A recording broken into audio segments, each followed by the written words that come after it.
some negatives could be sometimes when you want to lay back on someone and you need the warmth, there is nobody to look after you, or when that hits, that could be a little problematic for someone.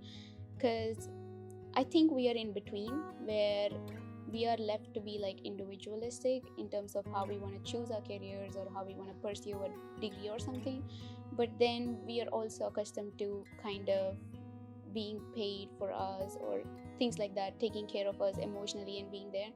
So there is a balance between both. So as a person, I give respect to my parents too for what they've done to me, so that level of connection also improves, which might be lacking if they're very individualistic, just like the root connection is kind of missing sometimes, not all the time, but yeah, that could happen possibly, because they say we don't need you anymore because we're doing things by ourselves. Hey Reshma, how's it going? Hey Pratik, all good. How about you? Doing good. Before we get started, if you want to let the people on the internet know who you are, what you do, any likes and dislikes in personal life, future aspirations, anything and everything you're comfortable sharing. Sure. For everyone to know, my name is Reshma Chowdary, and I am a computer science graduate student at UCO here, and I believe I'm gonna pursue computer science and move towards in the field of computer science and become a software developer. Starting from now, I'm working on a lot of projects, a couple of projects that would lead me to that way. And I like art, painting, talking to friends, going out. I'm a very outgoing person, so that's where my interest lies in if I'm not doing any sort of work. But I do work on campus at IT and also as a TA. So pretty much a lot of things are going on right now, but very chill down, and I like being around people. So that's pretty much about me. And something that I do not like, I think I have a fear of animals. I don't know where it came from, but yeah, just the animals and insects. That's it. Does that possibly have to do with the fact that you didn't have any pets growing up, or did you have any pets growing up and were you still scared of them? So it's typically my sister loves animals, so we kind of had animals around the house, but I don't know. I'm just scared of them, just like that. Any specific animals like dogs that you're scared of, or is it just A cockroach. cockroaches? Scare me. Okay, gotcha. Okay, Yeah. okay. Just anything. Got it. You mentioned the arts. Like any specific arts that you're interested in? Yes, so I do paint. From the very beginning, during the schooling, there was this one teacher that used to teach us like glass painting. That's where my interest came from. After that, during my +1, +2, I thought of going into the architecture as a field that I would pursue. So I learned this perspective drawings, which I'm very good at right now. But I have never taken any particular course regarding that. So it's basically like interest in creating like DIYs and art. Yeah. Did you ever consider pursuing architecture as a career, or was that not on the table at all? So it was at one point. I thought of doing it. My father is into constructions too. So it was more like I was planning to go with interior designing and stuff like that. But I ended up taking computer science because that was my second major interest. And I thought interior designing could be something like my father would guide me on. So I didn't really focus much on pursuing it as a career, because I saw a lot more opportunities in computer science, not dwelling upon leaving it, but just computer science and how I can use it in architecture kind of things. How can you use computer science in architecture?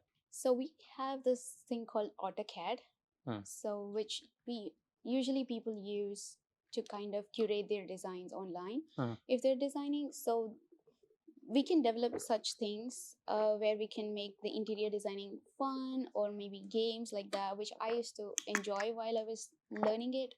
So things like that, I thought that would be beneficial because everything is online, and if you want to show a client how this would look, so we can just take pictures and then curate the model online, and then maybe I'm not doing this stuff as a whole, like designing the house, bringing in the materials, but I can just do a design of it.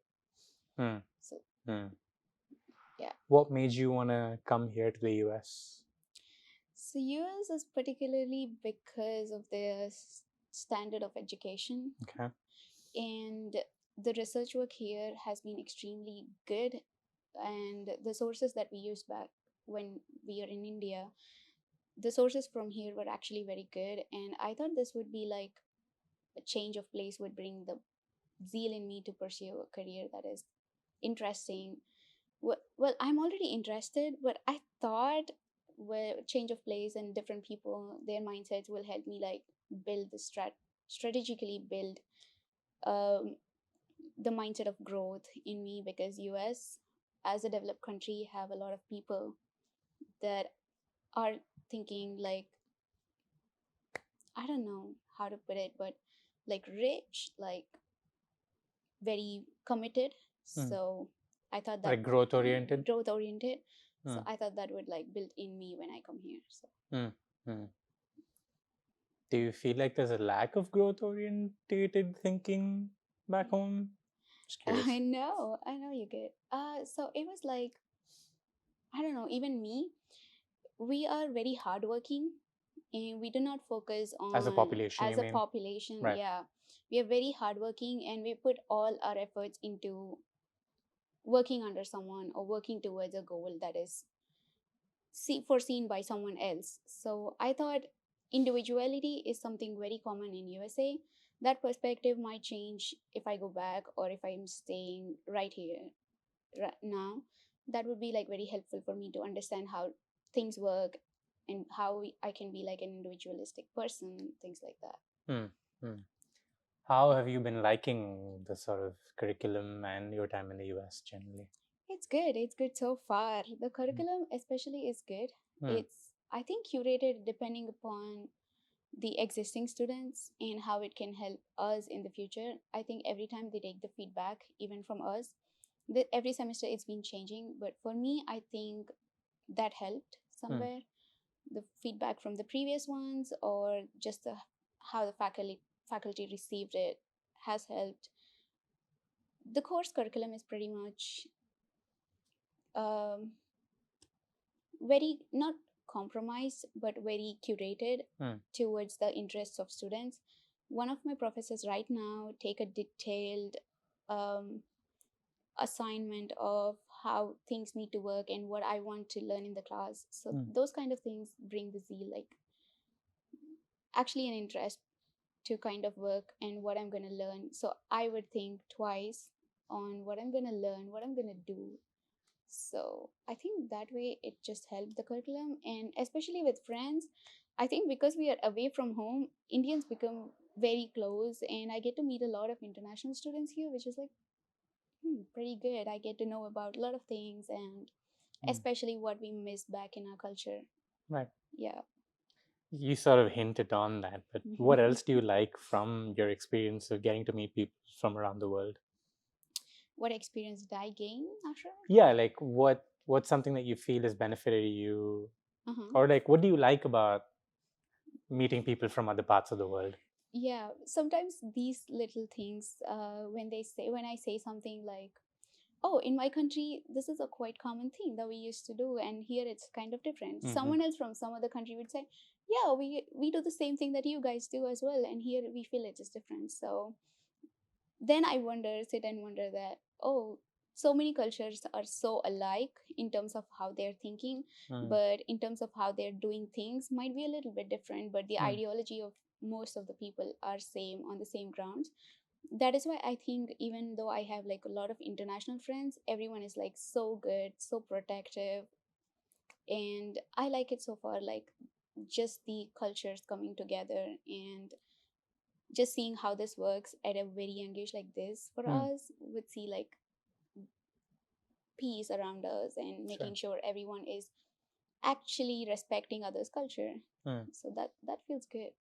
Any sort of physical, tangible examples of that you've noticed? Oh yeah, for sure. So once I was talking to, so we had this group meeting, and we were sharing how we respect parents and the kind of respect that we give to elders in our country. Maybe it's not that much here, which I observed, like, because people are very open, and people start working on themselves on their own at a very young age, but we do take the support of our parents. And then a lot of Asians and Africans told the same thing, that yeah, we do respect. And sometimes here, when they see lack of respect, they feel like, oh, this is very uncertain, because elders are given the utmost respect in our country. So just things like that, just the little things. And if I see any common differences, like driving on the left and right of the roads, or just this how the switches work and things like that, yeah, it's completely different. This is probably going to be a very loaded question, a very sort of hard transition into something. It's okay. But you mentioned the aspect of respect towards elderly people that we have back home. Mm-hmm. This is something that I've wondered, though. Like, do you feel like respect is earned regardless of what your age is? Or do you Mm-hmm. think that your age should dictate whether or not you deserve to be respected? So I believe if I see a new person, I give respect depending upon if they're older to me. I just respect them because they have seen, or might have seen, a lot more than I did, and they have a lot more experience than I do. So the instant response of mine would be respecting the person. Sure. But as I get to know them, if their behavior is not constantly being good, then it depends on how I would take it, because it depends ultimately on the quality of character more than the age. So, and it depends on how the other person is trying to perceive it. If he's able to learn from the younger, not thinking that yeah, just the old should be given respect nonetheless, then yeah, it's just up to them. But most probably, I don't think we see people, because most of them are wiser than I am, so it just went that way. Yeah, generally I think that applies, Yeah. but then there's also, I guess, some Yeah. sections where you can observe that Yeah. not everybody is that way. So Yeah, true. I was just curious to know what you thought about that. Yes. Something else that you also mentioned that sort of piqued my interest was the individualistic nature of being in the US, or how people are like, or how this culture is quite individualistic. What are some positives that you observe in that, and what are some negatives about individualistic sort of approach? What are the negatives towards an individualistic approach of life? So the positive thing would be you being left out there, and you are able to learn as much as you could, because you don't see a support from behind. So that is what I think pushes them forward to kind of understand things and how the world works, and how they can fight for themselves in this real world. But some negatives could be sometimes when you want to lay back on someone and you need the warmth, there is nobody to look after you, or when that hits, that could be a little problematic for someone. Because I think we are in between, where we are left to be like individualistic in terms of how we want to choose our careers, or how we want to pursue a degree or something. But then we are also accustomed to kind of being paid for us, or things like that, taking care of us emotionally and being there. So there is a balance between both. So as a person, I give respect to my parents too for what they've done to me. So that level of connection also improves, which might be lacking if they're very individualistic. Just like the root connection is kind of missing sometimes, not all the time, but yeah, that could happen possibly, because they say we don't need you anymore because we're doing things by ourselves. Right. But yeah, I don't know if this is a thought that you've had, but I'm curious to know what you think. Who do you think is more happier, the individualistic person or the collectivistic person? oh, it depends, I guess. Sure. So for individualistic person, I think it depends, because if you have thoughts that are not being obeyed by someone else, and you're restricted not to do something that you like so much, that time I think being individualistic helps, because you're doing things by yourself and you're being happy, and the work that you love so much is being done without any restrictions. But most of the restrictions the come from them being careful towards you. So it's more like they are protective. So we can take time, let the people know that this is why we wanted to do this or do that. So you mean like whatever parents say back home? Convince them a little bit. But I think being individualistic is actually good for most of the times. But we should have a connect to where the roots come from.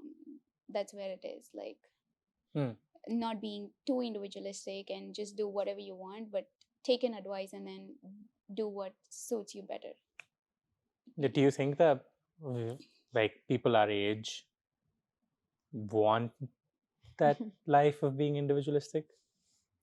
I think we're still depending on someone right now, so those thoughts does not come in as such. But I think most of them want to, because I've seen so many of my friends not wanting to pursue what they're doing or things like that, but they're just in because someone else thought that it would give them a better future, things like that. And when things do not work out now, I think, just let's say the example of parents, they help.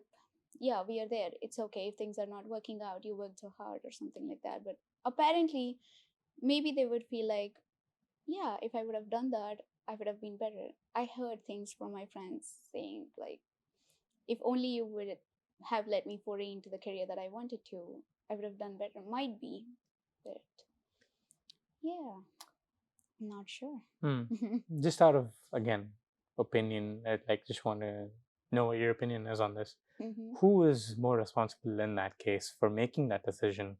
Is it the parent for pushing their kid to get there, or is it the child who didn't speak up and tell their parents that they did not want to go there, or is it both? I think both. Both can be lenient and at the same time try and convince, because apparently they've been together for so long, so each of them know what works better and how to talk to each other. Right.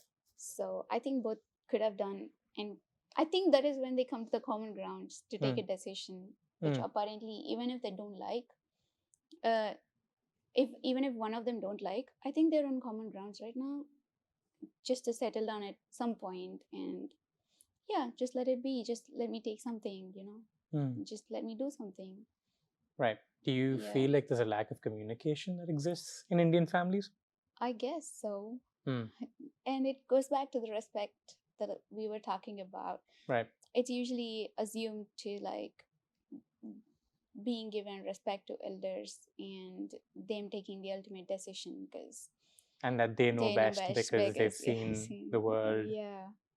And most of the times there are not many opportunities to, if the kid is left alone. Like in countries like US, one thing I've observed, if I'm coming outside here, I have plenty of opportunities as student to work on campus and things like that. But our schedule as students back in India is so packed that we do not get time to earn for ourselves when we're studying. So could be one impact on why they would lay back on parents, just for maybe paying their support. Yeah.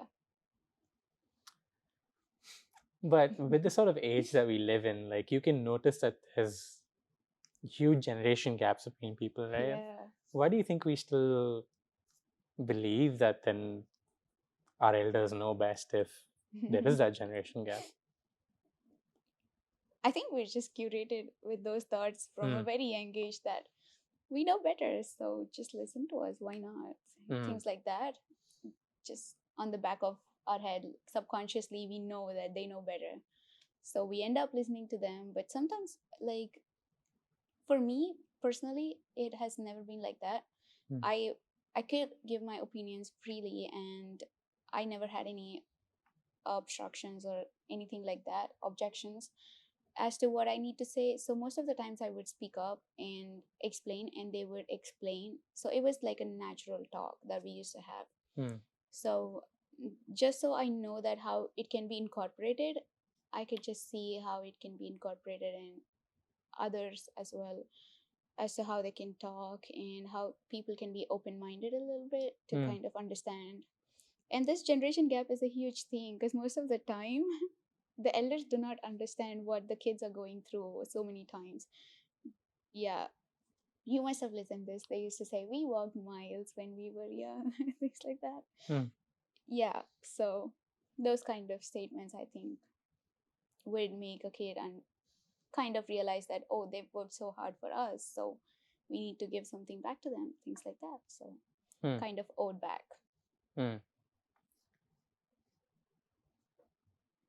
But do you think, so again, I'm just curious to know because, right, like as a culture, I think we're sort of built to feel like we owe something to our parents. And I'm not saying that we don't. I think, like, generally you do owe something to them.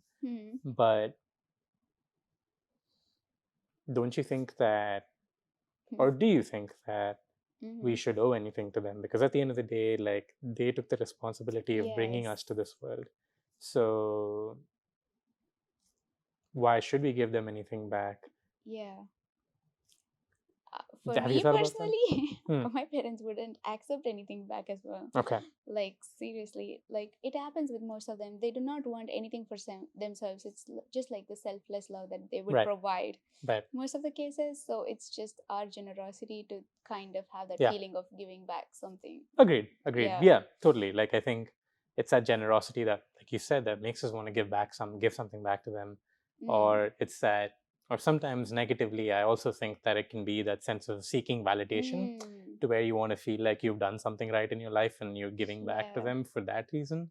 I feel like when that happens, and that might be a little problematic. If it's coming purely out of generosity, then great. That's a good thing. Like, I do think that people should give back to their parents, not that they shouldn't. But I think they should also sort of know where it's coming from. But yeah, just speaking of which, do you think that as a culture we seek a lot of validation from our parents? I think so. We do. Apparently not most of the times, but I think major decisions, whenever we are taking some major decisions, we do seek their advice. And I think we ponder a lot upon what they say before taking any decision. So I think we do need a validation just because of the culture and things like that. I think we kind of step back and listen to what they said and rethink or reconsider our decisions, even though we are 100% sure. But it's not the thing in my case, so I'm not really sure how this would work. Sure. But yes. It's just opinion at the end of the day. But do you think, like, based on what you said, the question that comes to my mind is, do you think that we might, as a culture, struggle to separate advice given to us by elders versus knowing that we're trying to seek their validation and that's why we're taking the advice? Probably. Could happen. So maybe every time whenever we're seeking advice, we might think, yeah, now the yes from them would be like the ultimate decision. So maybe there's little gap where people would be confused between them providing the advice and them giving this final statement of what we should do or we should not. I think if they just understand that the ultimate decision is still ours, but they just said what they want to say and explain things, that would be a much better conversation. Where there's more just so... I'm sorry, go ahead. Go ahead. No, go ahead. So it's like they would say, like, pursue this or do this today or things like that. It's not like statements for things to be done, but just more so a suggestion. Just like that. Right. Because I do wonder sometimes, like, and I think this applies to parents or maybe elders in general.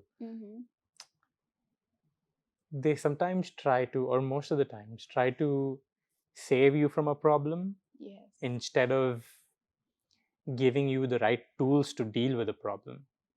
Am I making sense? Yes, definitely. I think in the world that we live in, like even in their time, I think it's hard to avoid some problems. Like, for example, stress or tension and things like that. Like, it's sort of like commonly said, don't stress out, don't do this, don't do that.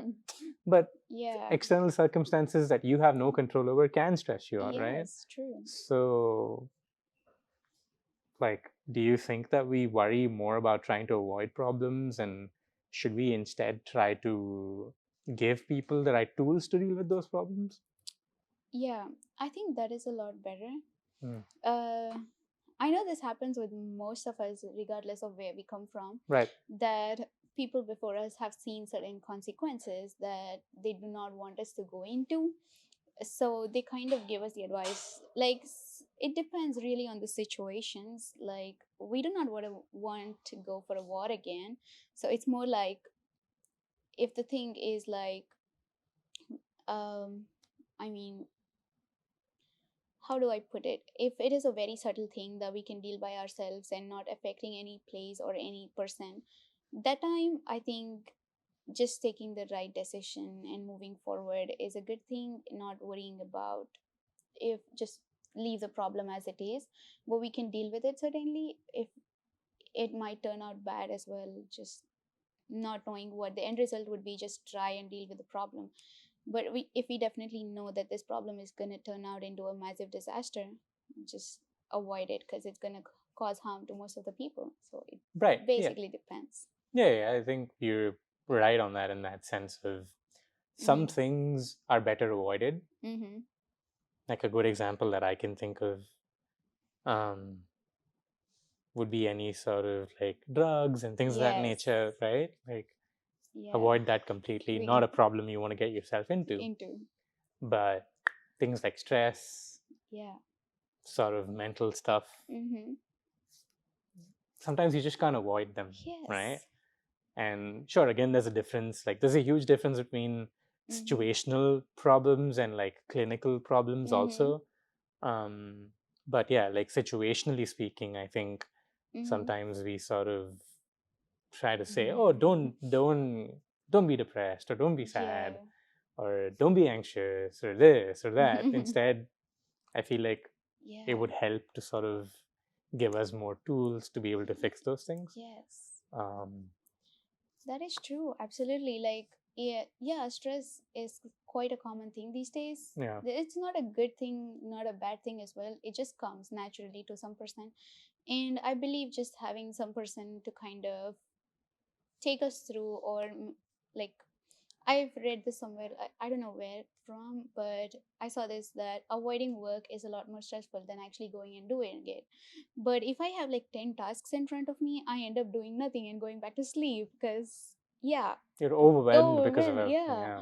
So that time, I think these things can be stressful or just some random thoughts. I think the better way is to know how to manage things. And yeah, avoiding stress is really a difficult thing. Just if we are talking in the perspective of stress or something like that, like mental health, I think it's better that we take good care of ourselves. And most of the times it comes from within, when we want to do certain things but end up not doing it. So it's either we overcomplicate things or overstrain ourselves. So after a lot of thought, I understood, and to put it into words, I would just say take only as much as you can and not be overwhelmed by what others are doing, or sorry, not be like stressed about what others are doing, because that is when the problem comes in. Because if we see someone doing something and we get excited about it, not like taking, like we take inspiration and we get excited and we want to do the same thing, so we just enroll, not looking back on what schedule we have. So we end up taking a lot of jobs that are like quite not required. In the midst, most of the times we end up not giving time to friends, family, and things like that. So that is where the problem comes in, imbalance. So I would say, right, because I think sometimes you want the same things other people have, but then we forget that they've grown up in certain circumstances and you've grown up in certain other circumstances that make you all different. So it's hard to sort of just expect things to go the same way for you just because you adopted something that they do as well. Like I think that's also a commonly occurring problem with like inspiration we take from social media and things like that. Like sometimes I feel like it can be a little easy to disappoint yourself because things don't go a certain way like the person on the YouTube video might say. But yeah, I think it's more like it's all trial and error, right? Like everything is trial and error. You do it. If it works, you continue to do it. If it doesn't work, you leave it, try something else, move on. So yeah, that's just something that I think is important to realize as well. Yeah. From something you mentioned about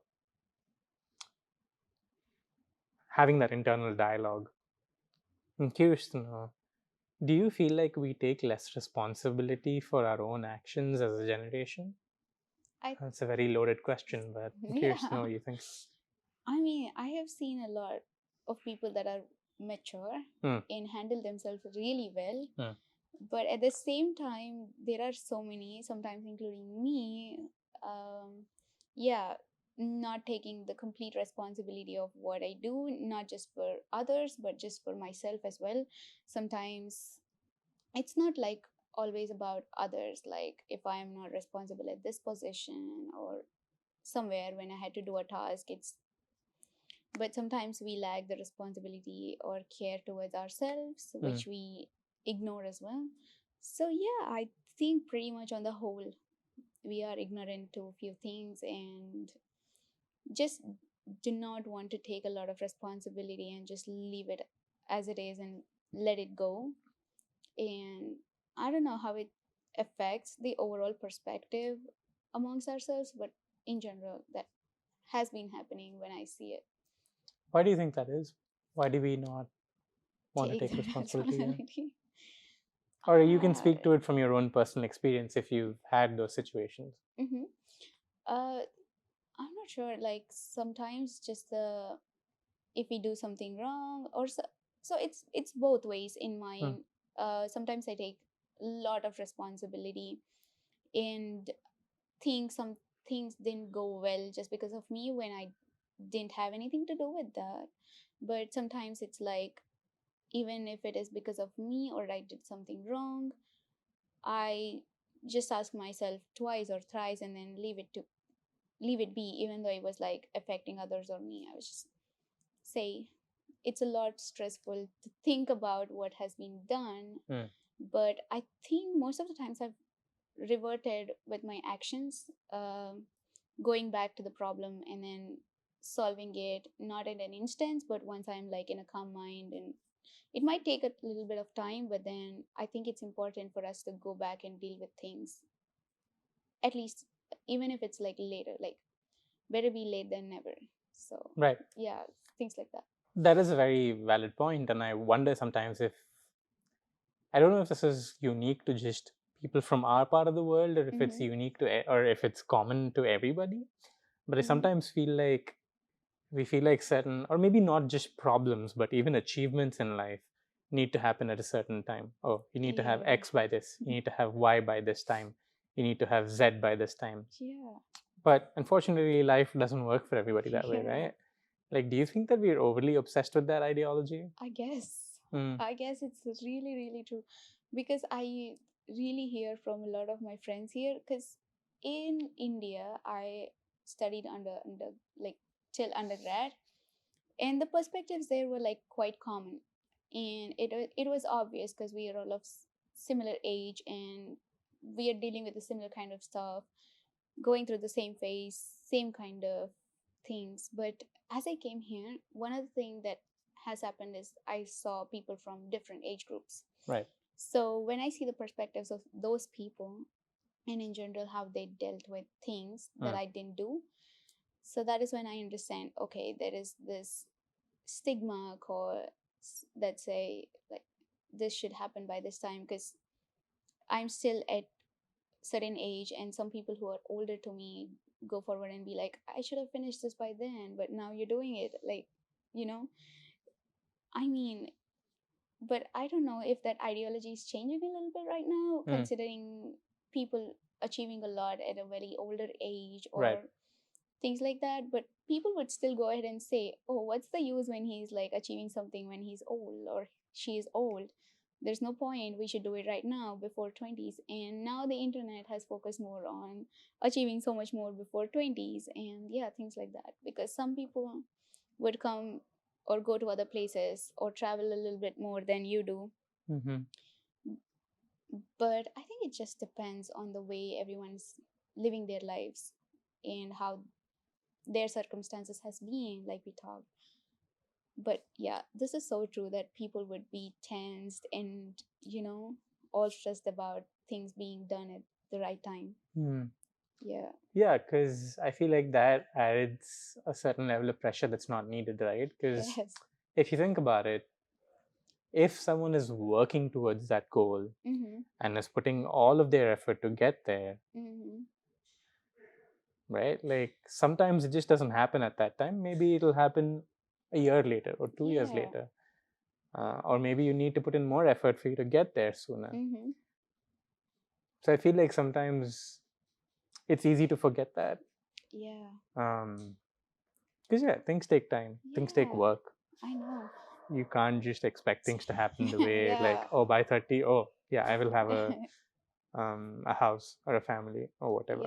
It doesn't work that way, I personally think. But I know. Most of it is because of peer pressure. Okay. Yeah, because even though we relied on ourselves and we are very patient for us to do certain thing, let's say we invested like 5 years into doing something, because we as our like individuals also cannot invest more of our time for things that are not gonna work as we see it. But if we said like 5 years, I need to achieve this one, something like that, but in between and things are not working, but might in between that, if I see someone achieving a lot more, I would go back to thinking, why can't I just have the stable life that they are having right now, instead of focusing more on these 50% probability things like that. It's more like coming from peer pressure as well, not concentrating as an individual as to what your goal is. Sometimes we get diverted on things that others are doing just because things are not working out for us, if that makes sense. Right, because you see someone else growing. And you sort of feel like you also should be there. But initially that is not like our perspective about things. We do not want to go in that way at all, but then when things don't work, we see like, I should have done that, maybe. Do you think that some of it just comes from the nature of how we compare a lot of things about people from our culture? And I think it's not just us. I think everybody does that. Everybody does that. I don't think it's unique to Indians. Yes, definitely. Everybody compares themselves one way or another. And in some sense, I feel like it can be good. Like maybe it's not the best thing to use to motivate yourself. Maybe there's other ways to motivate yourself that are maybe a little more healthier, so to speak. But I do think that for some people it can be motivation. Because I've heard some people say, like, when they told me that I couldn't do this, I felt the need to prove them right, and I did it. Oh yeah, I heard that too. Yes, right. That is true. So there's that too, right? So I guess it works differently for different people, and I think that's where it sort of becomes important to figure out how you are motivated by certain things, or what motivates you, right? Because if someone is motivated by the negative things someone else says, for someone else, for another person, that might just bring them down and like completely shut them off. It probably won't motivate them at all. So in that sense, like, since we're speaking about motivation, what motivates you? Like, what do you use as motivation to keep going? Just daily life, or seeking whatever you want to seek. Okay, so it's honestly not it's not an easy job. Sure. To being motivated all the time. Right. There are times when I just be laid back and 100% motivation every day, not possible unless you have that zeal. Like you said, some people have this motivation of showing someone something, like prove themselves or things like that, or have a better motivation of financial stability or things like that. But as a person or individual, my only motivation comes from doing the task that I have in hand to the best that I could. So for me, it's like individual tasks that help me reach the goal that I have. So I just concentrate on those tasks for that point and make sure that I'm giving 100%. And if it turns out good, it turns out good. But otherwise, I'm not gonna sit and dwell about it. I'm just gonna note down what went wrong and not to repeat it as much as I would in the past. Yeah, motivation is honestly difficult. I just sometimes hang out and release the stress before getting back to work. Mm. It's not a real sense of motivation. Mm. Not everybody have it. Sure. Yeah, no, I don't think it's easy to be motivated every single day. Like, I don't think that's possible at all. Doesn't matter who you are. Yeah. Doesn't matter what you do. I think it's hard to be motivated every day. And I think that's where like the concept of discipline comes in also, I feel, right? Because Exactly. some days, I'm just trying to check if no, my head is fine. I just wonder sometimes, it's like, because we feel like discipline is sort of restricting us in many ways. But now that I've gotten a little older, I've started to notice that discipline comes in more handy on days that you're not motivated. Okay, yes. Right? Because, like, for example, say if you want to become healthier, right? Some days you're going to wake up, you're going to be like, no, who's going to do all of this? I don't want to do anywhere. I just want to sleep. Yeah. But then that discipline aspect of you kicks in to where you feel like, no, I should still do it. Doesn't matter what I'm feeling like, I just need to go and do it. And I feel like that sometimes helps people. Do you feel like that's something we struggle with generally, to be disciplined? I guess, yes. Sometimes it comes from various ways. That sometimes our schedules do not allow us to do certain things that we wanted to do for ourselves. And I also remember for myself having certain schedules that did not work, and I keep changing them according to the plans that I have. But yeah, that kind of a discipline, having it is honestly very difficult. But if you're able to keep it up and maintain it, at least for like 60 days or something, then we have, I think, at least in our minds, I would say that, a lot of this hard work is going to go in vain if I don't wake up today and do the job. So that might motivate us. But the initial time of just doing the things can be a little bit of a rustic thing, just to not being able to do it. Sometimes just after a week, I would feel pressure of doing things the way I've been doing, because sometimes I need a rest.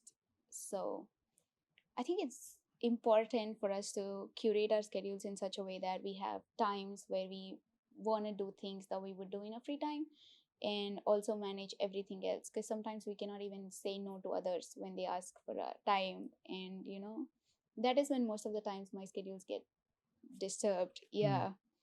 But I know for sure, if I can ask, you maintain schedules like really well. You manage your schedule. You have like a particular routine that you follow. How are you doing it?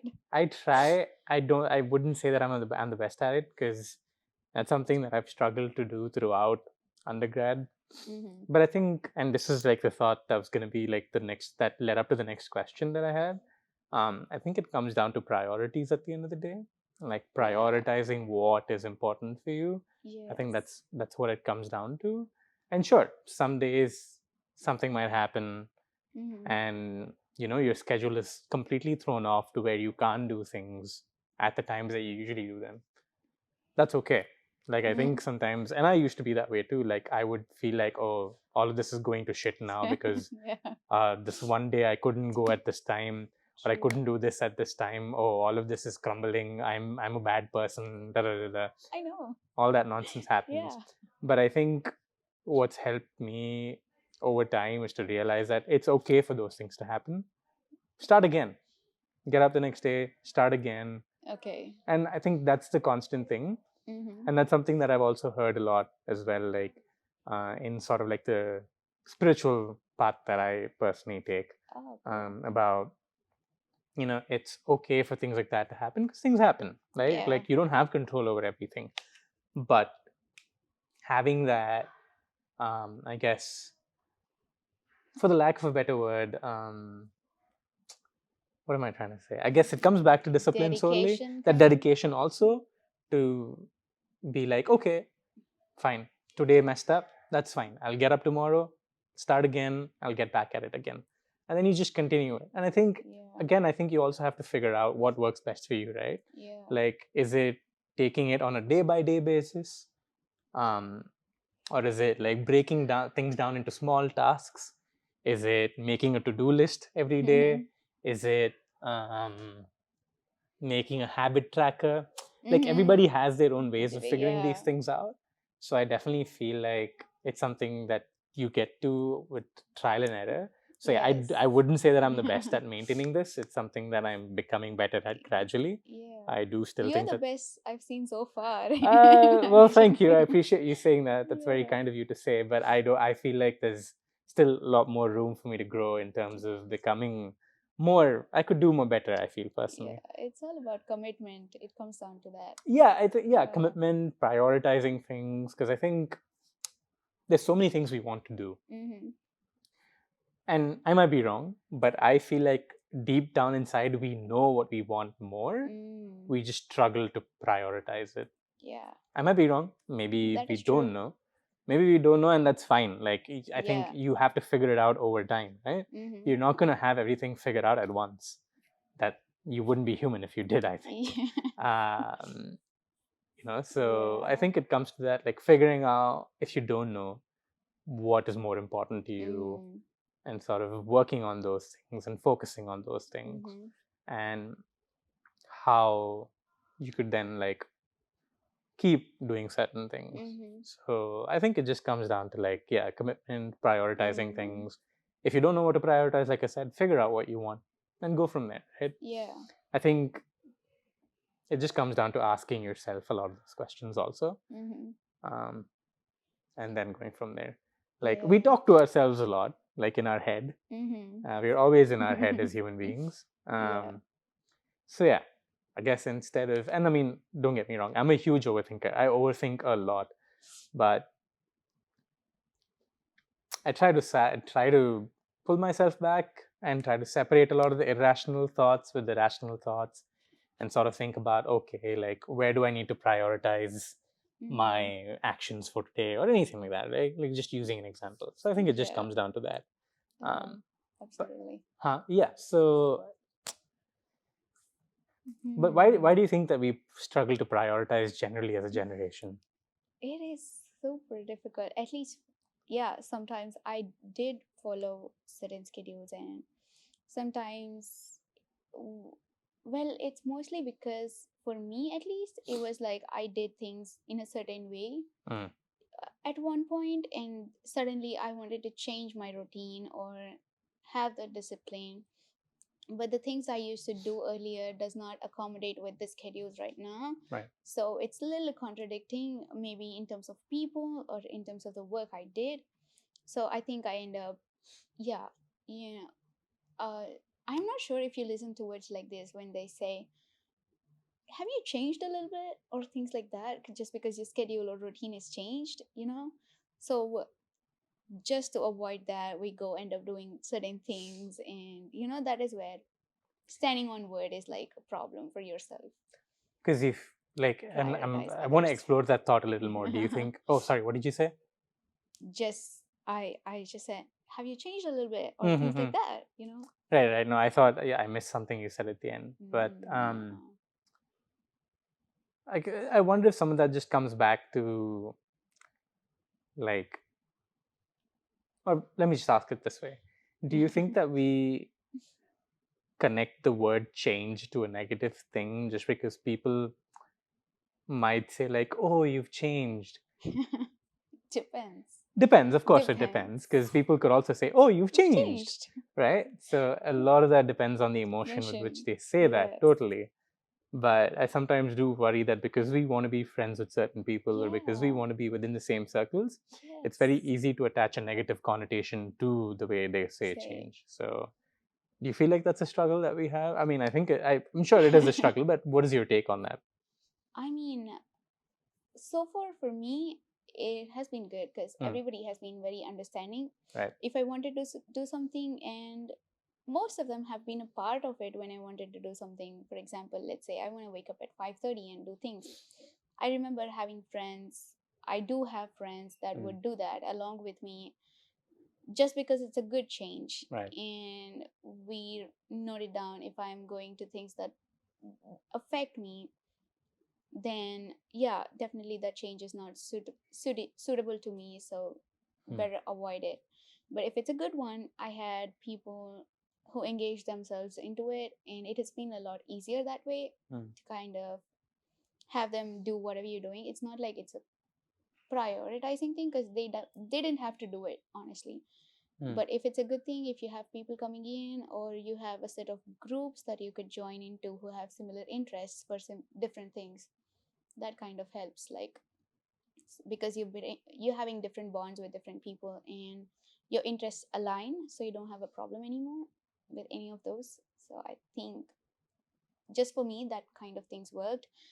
But having that said, that is kind of little intimidating when people say, yeah, you've changed this. So I end up going back, giving time, and be the same person that they wanted me to be. Like, it did not affect me completely, but maybe affect the kind of schedule that I had for myself, what I thought at one point. But yes. Yeah, I do kind of agree with what you said about being around similar circles, because that definitely helps. Like, if you have similar goals, or if you're what's the word I'm looking for? It also helps with being accountable, because they can sort of keep you accountable to be like, hey, don't forget, you didn't do this today, keep up, so on and so forth. Right? So it definitely helps to have that sort of support system. And it doesn't have to be a big group, it could be a small group, or it could just be one person, right? So it depends for everybody. Everybody has their own preferences. So like, I think at the end of the day, it comes down to figuring out what works for you best. Yes. And you're not going to always have the answer. And I think you have to live to be okay with that. Yes. Because it's very, because I think we're very like driven by, I need to have this answer now. I need to know now. If I don't have the answer, if I don't have my shit together, all of this is lost. All of this is lost. All of this is just trouble. Yeah. But no, I think, it's just a constant pursuit of like figuring things out. And I remember reading somewhere that I'm forgetting. I think is some businessman on YouTube called Alex Hormozy. I think that's his name. I'm forgetting, but something about figuring things out. And I think I read something that said, figuring things out is not part of life; it is life. Okay. Right. So that's a very interesting. That's good point. Right. Like, that's a very good point. Right. Like, you think about, if I figured this out, everything will be okay. But okay, everything from that aspect might be okay, but then you'll have a new problem to deal with. And then you figure that out, and then you have another problem to deal with. So you're constantly figuring things out, right? So figuring things out is life. And I think that's very true. And sometimes it takes a little time to get to that realization also, because there is a level of safety in feeling like everything is okay. Yeah. And maybe our brains are just hardwired that way. Again, I'm no psychologist, but but yes, we usually have this thin line between being self-assured or being selfish. So most of the times it's because of that we kind of now want to figure things out. And I don't want to look like I'm doing things all for myself and not being there for someone that were there at some point in my life. But then I do feel like this time this opportunity would not come back for me.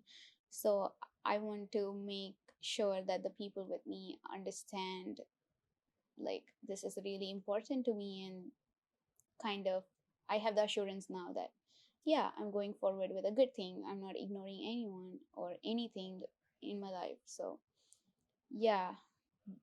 just that thing is very complicated. Just to kind of have that perspective of doing things, because we were talking about how it is difficult to have that staying on grounds, and how we can follow our things that we set onto. Right. But it's just a lot of things to be figured out, because it's not just in one perspective. If I'm figuring this thing out, that's leading to something else in another thing. So it's just never ending. Honestly. Yeah, but since you brought up like being like since you brought up the word selfish, don't you think it's important to be a little selfish? It is definitely very important. Yeah, it's definitely very important to be like, because ultimately I don't know what we're doing everything for ourselves. So if I'm talking to someone, that's because I want to, or right, just a desire. I don't know how to put it, but sure. yeah.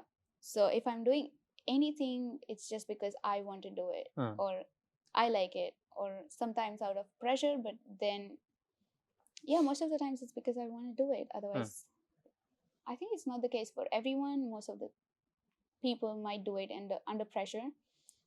When they don't want to do things, they still end up doing. But for me, at least, it was like I do things like I want to do it if I want to do it. So mostly I'm like saying things, if this is going bad, that's because of the decisions or choices that I made. It's not on anyone else. It's just me that is either ruined or set it, you know? Right. So it's that responsibility thing of taking responsibility for your actions completely. And I think in some sense, it's also like something else that you said sort of triggered a thought in my mind about sometimes we might feel like being selfish is wrong because it might seem like we're moving away from like the people that we care about and so on. But then I also feel like in some aspects, if you're selfish, so to speak, you might be able to serve the people that you care about better. Yeah. Like, for example, like this is the example that I always think about. Like, for example, if I was to have a future family, right? Like if I take care of myself right now, if I maintain my health and things like that, and be selfish in the moment right now to take the time to work out instead of, you know, doing something else, like that, in some sense, like, and again, nobody knows when we'll die. Like, you know, things can happen to anybody. Very hypothetical. Right. But hypothetically speaking, like if I take care of myself now, I can assure to be there for the people in my future. Yeah. Or even for a more present example, I think, like if you're sort of doing certain things to sort of change the negative aspects of your behavior or anything like that, that'll reflect in your relationships with people, right? And your relationships with people could get better, right? Exactly. So I think it's different for different people. Like, if you're someone that gets angry very easily, maybe taking the time, being selfish with your time in that case. I'm sure there's other ways to frame that. You don't have to necessarily look at it as being selfish. Yeah. But like, yeah, taking the time to work on yourself to like be to find ways to fix those anger issues, Yes. or like to figure out the best way to deal with situations when you feel angry. Those will definitely help you when you're talking to people, or if someone makes you angry, instead of lashing out at them, you'll probably be a little more measured, be more careful about how you navigate certain things. So yeah, like I think being selfish to some extent is important. Not to where it harms people. Again, I think that's where the line is, right? Like selfishness could also turn into greed in a lot of different ways. Exactly. I think that's where it becomes problematic for a lot of us, because then you're like, oh, he's hoarding everything for himself, not caring about the people around him, or caring for the people when it matters and all that kind of stuff. So, but yeah, any thoughts on that? Yeah. I remember suddenly we have this class when I was in school, and we were taught this one. You can be selfish. That's where the growth is. If you're being selfish, you're moving towards the growth of yourself. But there is a thin line. You have to be selfless when being selfish. For example, there is this best example that I still remember and still follow. If I am to studying something and I want to dedicate, for example, let's say 5 hours on studying something, and someone else is trying to do the same too, but I do not have particularly the energy to kind of study with them or kind of teach them at that point. So what I can do is share all the materials I have, or share the study guides or the way I study, or let them know the procedure of what I would do starting from now, or just some things that would help them, so you're not leaving behind on someone at the same time you're doing work for yourself. So that balance. I don't know if this example is like perfect one, but just things like that. If you're having, let's say, for example, I'm hungry and I see someone, I would share my food, but not to an extent that I'm giving away all the things that I have. So because this is also a focus, because most of them say, be selfless, just give everything, just put someone else before you. I mean, it's true, but not when I'm not being there for myself anymore. Share it, but share the burden, share the load, share everything you have, but not to an extent where you're losing everything and then them having everything and you end up losing everything. Yeah. It's kind of like that example, and this was reminded to me by someone I was talking to recently. But that example of the mask in the plane, right? Like the announcements on the plane say, put your mask on first and then help the person next to you. So it's simply just that. Another way to look at it also is like, say your nature to give to people is a glass of water, right? Like if you don't have water in there, you're not going to be able to pour into someone else's cup. So you have to keep some water in there for yourself. Yeah. And you can't just completely empty the water that's in that cup. So a lot of those things also matter. And but no, I do agree a lot that that you need to be selfless also in a lot of places. And I think that's something that I don't know. Have you noticed the difference between how giving people are over here versus how giving people are back home? Or do you think it's equal throughout?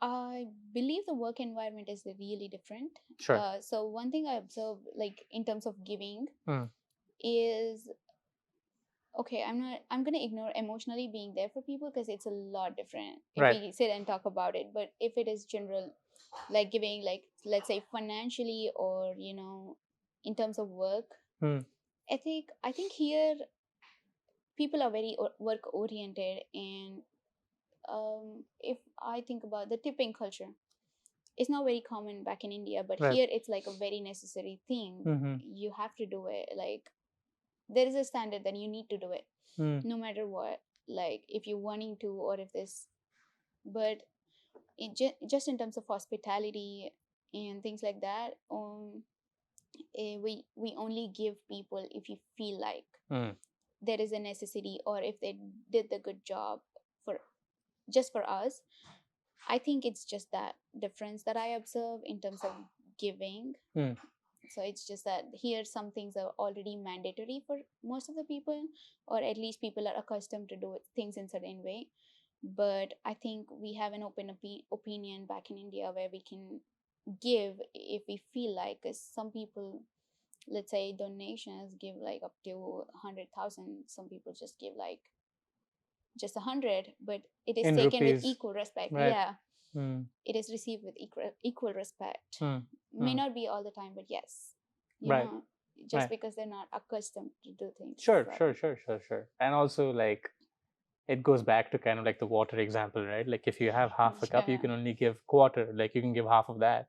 If you have a full cup, you can give half of the full cup, and you'll be like, depends on your situation how much you can give. And like, yeah, because of that intention of wanting to give, I think both things should be accepted equally because it comes from different places completely. To sort of end on a very positive note, if there's anything you can give back to anybody or to any group of people, what would that be and why? Okay, so first thing is I want to, like, most of the times it's important that someone is like, if it is giving back, I believe it's not just for organizations or NGOs and things like that. If it is any place, be it home country or here, just help people who are really in need or needed something, maybe financially, but I believe more in emotional connect.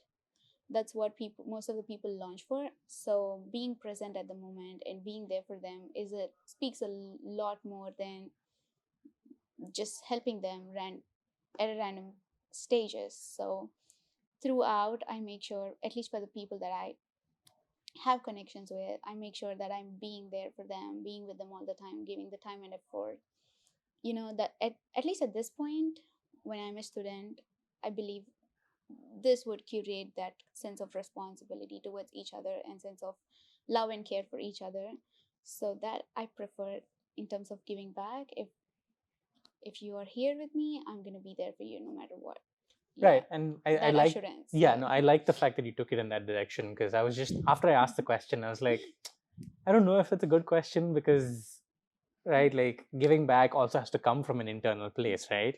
Like even if you want to, I'm not saying that you don't want to, but I'm just saying, like, generally, like if you want to give back to someone, or if you want to give back to a group of people, it has to come from inside, like where you want to give it. Like, sure, I could force someone to be like, hey, make this donation for X, Y, and Z cause. That donation is not a donation if it's not wholehearted, right? Exactly. So yeah, and I really like your answer in that case of like being there for people, because yeah, you're giving them your time, you're giving them your energy, you're giving them your thoughts, you're giving time. I already said time. So yeah, no, that's a really good answer. And that's a very good note to end on. So thank you so much, Reshma, for being here. Thank you I so much, appreciate it. Pratik, for inviting me here. Of course. And for those of you watching, thank you so much. We'll see you guys next time. Thank you.